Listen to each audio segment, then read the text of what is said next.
Welcome back to the channel. दोस्तों, ITR filing start हो चुकी है। आई एम श्योर आपने अपने सारे के सारे डॉक्यूमेंट्स रेडी कर लिए होंगे और आईटीआर फाइलिंग के लिए स्टार्ट हो गए होंगे। तो दोस्तों, आज के वीडियो में हम लोग डिस्कस करेंगे income tax return for insurance agent. आपको income tax return insurance agent की कैसे भरनी है और उनकी जो कमीशन से इनकम आती है उसको आपको कैसे कैलकुलेट करना है, नेट इनकम उनकी कैसे निकालनी है और उनके ऊपर कौन सा फॉर्म एप्लीकेबल होगा वो भी हम लोग देखें। दोस्तों, बहुत सारे लोगों के मन में कंफ्यूजन है कि इंश्योरेंस एजेंट की जो कमीशन आती है वो आपको इनकम कैसे दिखानी है और कौन से फॉर्म में दिखानी है, वो भी एक कंफ्यूजन है, वो भी हम लोग वीडियो में दूर करेंगे। तो दोस्तों, वीडियो को पूरा देखिएगा और वीडियो को स्किप मत करिएगा, जिससे कि आपको पूरा प्रोसेस समझ में आ जाए और कुछ भी आपका पोर्शन स्किप ना हो और आप प्रॉपर आईटीआर फाइल कर पाएँ। दोस्तों, इंश्योरेंस एजेंट कैसे कमाता है? वो कमीशन के बेसिस पे कमाता है, वही उनकी जॉब होती है और वो डिपेंड करता है लार्जली उनके कस्टमर के ऊपर, उनके कितने क्लाइंट्स बने हुए हैं और उनके कितने लिंक है। उसी हिसाब से क्या होता है, उनको वो पॉलिसीज बेचते हैं और उसी हिसाब से उनको क्या मिलती है, कमीशन मिलती है।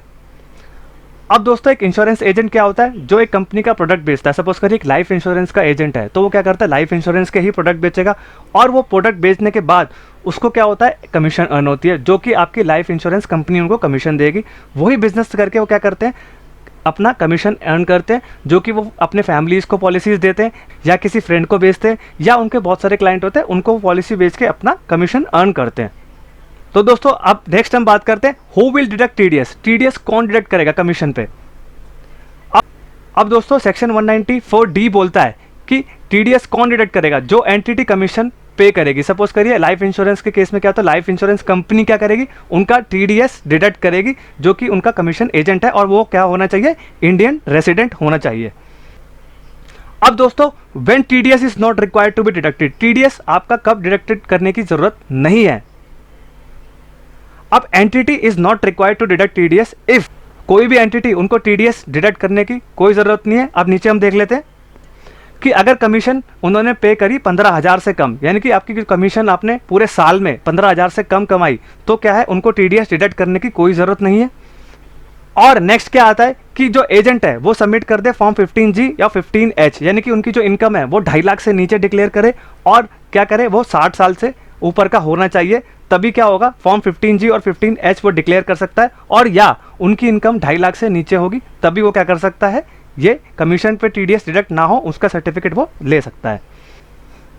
अब दोस्तों, the rate at which TDS is deducted, कितनी रेट पे इंश्योरेंस कमीशन पे टीडीएस आपका डिडक्ट होता है? अब क्या है, resident person other than a company, यानी कि कोई भी बंदा कंपनी के अलावा होगा तो उसका 5% का टीडीएस डिडक्ट होगा 15,000 के ऊपर, और कंपनी होगी तो क्या करेगी, 10% का आपका टीडीएस डिडक्ट होगा। अब दोस्तों, हम लोग एग्जांपल से देख लेते हैं कि आपको जो कैलकुलेट करना है, उनकी जो कमीशन पे आपको इनकम निकालनी है वो कैसे निकालनी है। अब दोस्तों, आपकी सपोज करिए फर्स्ट ईयर की कमीशन आई 34,000। अब नेक्स्ट उस पर क्या होता है, जो फर्स्ट ईयर की कमीशन होती है उस पर आपको डिडक्शन अलाउ होता है, वो 50% तक मिल जाएगी। दोस्तों, नेक्स्ट आपको मिला रिन्यूएबल कमीशन 25,500। उसका क्या प्रोविजन है, उसका प्रोविजन है आपको 15% तक रिन्यूएबल कमीशन की डिडक्शन अलाउ है। अब दोस्तों, आपकी टोटल डिडक्शन कितनी हो गई है, 20,825, यानी कि आपको 17,000 यानी कि फर्स्ट ईयर की कमीशन पे मिला, और आपको जो रिन्यूअल कमीशन पे जो डिडक्शन मिला वो आपको मिला 3,825, तो टोटल आपकी बन गई 20,825। लेकिन मैक्सिमम डिडक्शन आपकी अलाउ कितनी है, 20,000 तक की आपकी डिडक्शन अलाउ ही होगी, यानी कि आपको जो 20,825 का है उसकी डिडक्शन सिर्फ 20,000 ही मिलेगी। अब दोस्तों, 6 पॉइंट क्या बोलता है, do note that no other expenses is allowed to be deducted from the insurance commission, यानी कि कोई भी इसके अलावा जो एक्सपेंसेस है उसकी डिडक्शन आपको अलाउ की नहीं जाएगी। यानी कि फर्स्ट ईयर की कमीशन पे आपको 50% का डिडक्शन मिलेगा और रिन्यूअल कमीशन पे आपको सिर्फ 15% का ही डिडक्शन अलाउ होगा। उसके अलावा आपने कोई भी खर्चा किया हो उसकी डिडक्शन आपको अलाउ नहीं की जाएगी।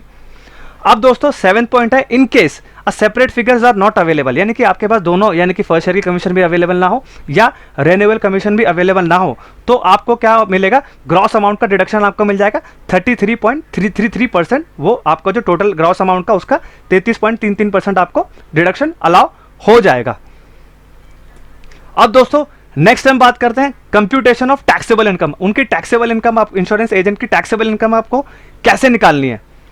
सपोज करिए उनकी सैलरी इनकम थी 45,000 10 महीने के लिए, यानी कि 4.5 लाख, और जो टोटल इंश्योरेंस कमीशन उनको मिली 34,000 मिला था और 25,500 उनको मिला था, उसमें से क्या मिला उनको 20,000 का ही डिडक्शन अलाउ होगा।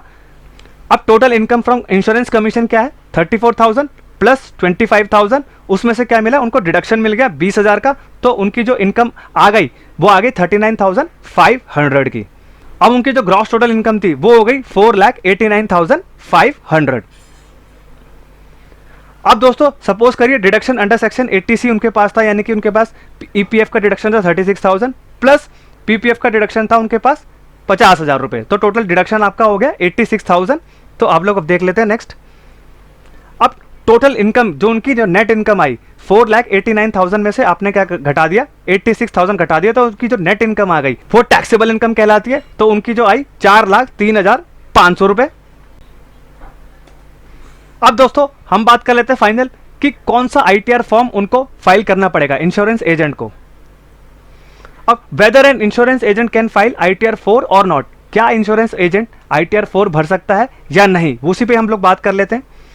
अब दोस्तों थर्ड पॉइंट आपका बोलता है not eligible to file ITR 4। दोस्तों बहुत सारे लोग गलतियां यही कर रहे हैं कि आईटीआर 4 भर दे रहे हैं, जिससे कि क्या होगा इनकम टैक्स नोटिस के चांसेस बढ़ जाएंगे। अब ये क्यों आईटीआर 4 भरने के लिए एलिजिबल नहीं है वो हम देख लेते हैं। This is because those who carry on business और profession of income from commission और ब्रोकरेज और an business agent can not file ITR 4।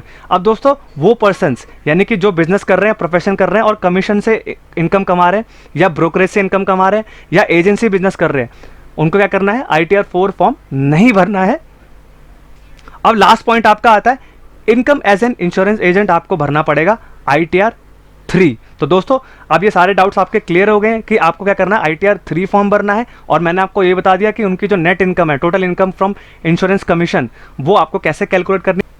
तो दोस्तों अगर ये वीडियो इन्फॉर्मेटिव लगाओ तो चैनल को लाइक सब्सक्राइब और शेयर करिए और बेल आइकन भी प्रेस कर दीजिए, जिससे कि मैं आपके लिए ऐसे ही इंपॉर्टेंट वीडियोस लेके आता रहूं। और कुछ भी डाउट हो तो वीडियो में कमेंट करिए और सारे डाउट्स आपके वहीं पे क्लियर हो जाएंगे। I hope you like this video. Thank you very much and have a nice day.